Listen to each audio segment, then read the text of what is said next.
over 30 harmful substances in cigarette smoke, including alkaloids, arsenic, nicotine, aldehydes, and others. Many of these are deadly poisons. Of special significance is benzopyrene, which is one of the known cancer-producing agents.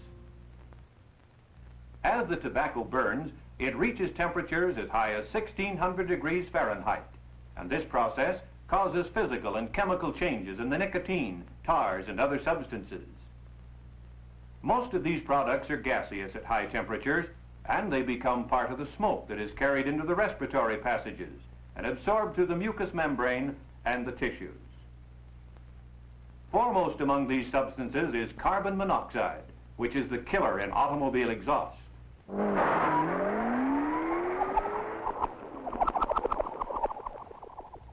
In order to illustrate the harmful effects of even small amounts of carbon monoxide upon the body, let's take a look at the breathing cycle.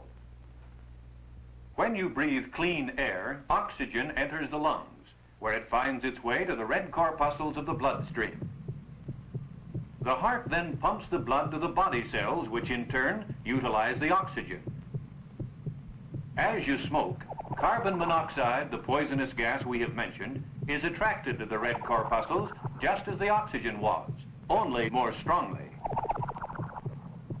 These carbon monoxide molecules take over some of the red blood corpuscles, decreasing the capacity of the blood to carry oxygen to the tissues.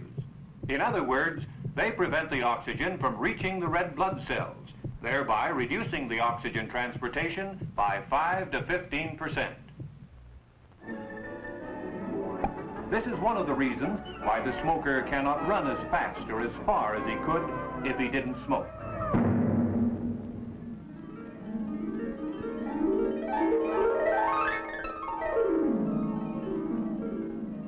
Another bad actor in cigarettes is nicotine.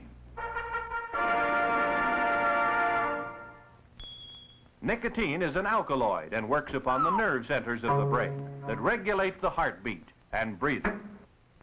In addition, nicotine causes the small blood vessels to get smaller or constrict. There is substantial evidence that continuous smoking causes the small blood vessels to lose their elasticity, and this increases the possibility of heart trouble and blood vessel diseases. The heavy smoker smokes the equivalent of a cigarette over 6 feet long every day, or one about the length of a coffin.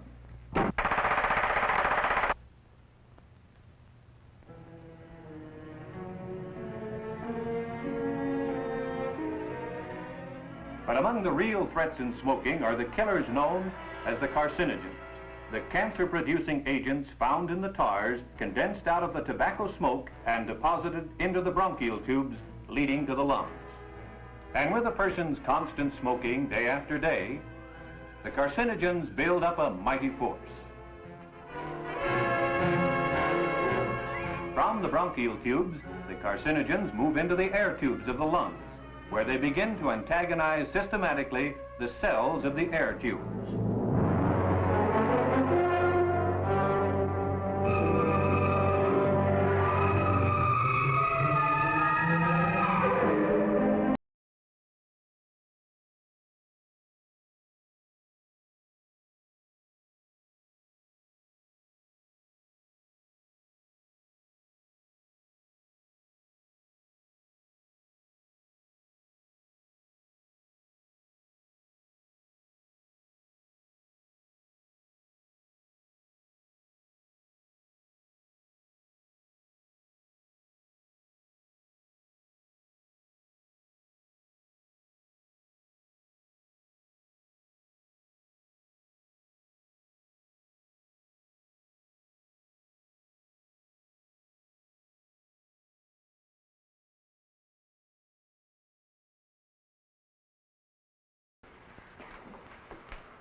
And so the evil cycle goes on and on.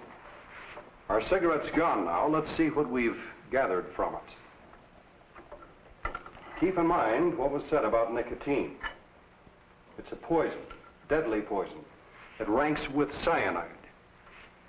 Now, this residue is made up of nicotine and tars, a portion of which gets into your lungs every time you smoke a cigarette.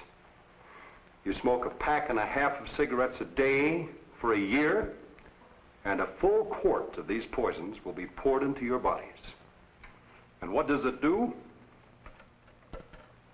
Well, let's see what it does to a mouse. There, fella. There we go. Now, this tube contains pure nicotine. And I'm going to give this little fella 1 drop.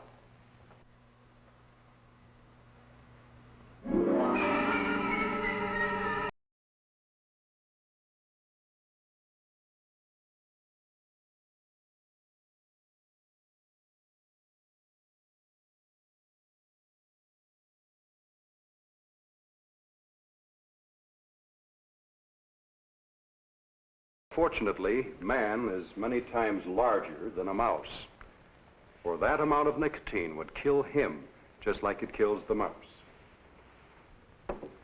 Now, our bodies have the ability to increase tolerance to these substances, but the harmful effect continues.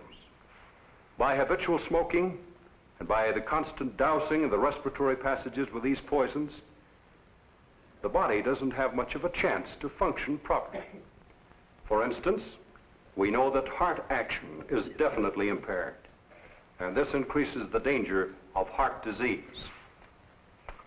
Through smoking, stomach ulcers are aggravated, healing is delayed, and the ulcers may become malignant. Current research indicates that many other organs and tissues of the body are adversely affected by the use of tobacco. And of course, you've just seen what an important part smoking plays in the causing of lung cancer. Yes? Hey, Doc, I read that there really hasn't been an increase in lung cancer, but it's only our more complete diagnosis now. Well, we'll admit that some lung cancer may have been poorly diagnosed in the past. But in the year 1912, there were only 276 known cases of lung cancer in the whole United States. Today, it kills more than 35,000 Americans every year.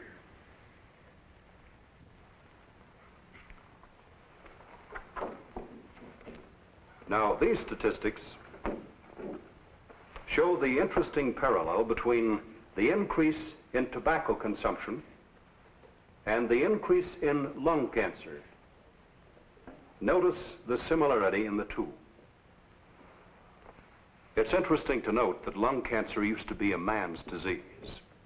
But now, with women smoking heavily, their death rate from this affliction is rapidly approaching that of men. What about filters? They're supposed to prevent most of the tar and nicotine from reaching you, aren't they? Well, filters might help, except for 2 things. The added cigarette length means that the smoker usually smokes the cigarette nearly down to the filter. And thus he gets all of the nicotine and the tar that he would normally throw away with a longer cigarette butt. And secondly, no one has yet produced a filter that removes all of the poison from the smoke and yet keeps the taste that the smoker demands. Yes? Doc, what about all them old codgers that's been smoking all their life and don't show any signs of cancer or anything else? As far as cancer is concerned, not everyone's going to get it. There appears to be susceptibility to it, and there's the time factor involved. Cancer usually strikes in the 50s. Of course, the problem is you don't know whether you're one of those people who will get cancer until you've got it, or it's got you, and then it may be too late. As for those old codgers you mentioned, they may have been less sensitive to tobacco poisons. Trouble is, no one knows whether he's sensitive or not. Smoking is sort of like playing Russian roulette. Or to quote Dr. Oxner, tobacco is a loaded pistol, and time pulls the trigger.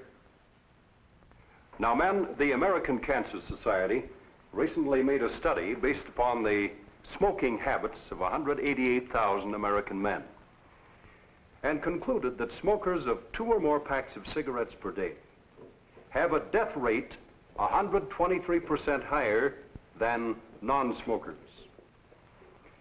In other words, by the time the median age of 69 is reached, for every 10 non-smokers who have died, 22 heavy smokers will have died, and 17 light smokers will have died.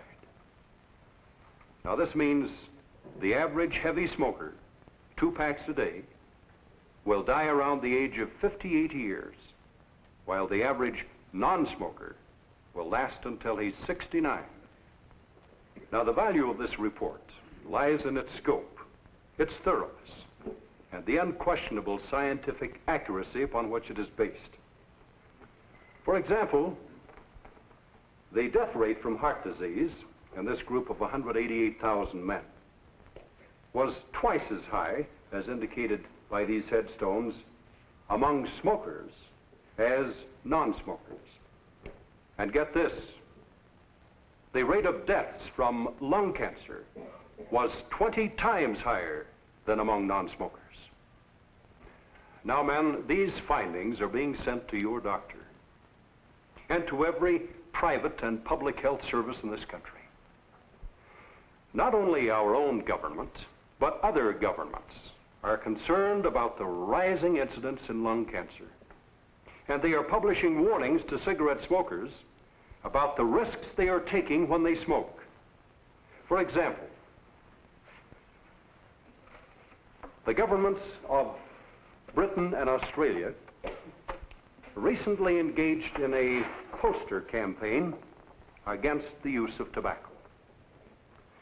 And in Holland, Sweden, and Austria, the governments and the local school authorities are actively advising their young people not to take up smoking. Now, friends, governments, agencies, and doctors can advise and point up the way. But after all, what you do with your own life is up to you. Now, you have the facts. So, start to think for yourselves. Get smart. Tobacco is a false need.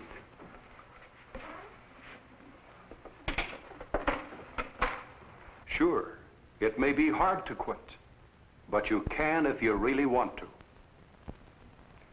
Now, most of you can have a second chance if you'll stop smoking today. And I promise you, if you do, your food will taste better. Your breath will be sweeter. Your eyes will be clearer. And your whole body will function better. In short, you will live longer and you'll enjoy life more. Well, that's it, fellas. Thanks a lot.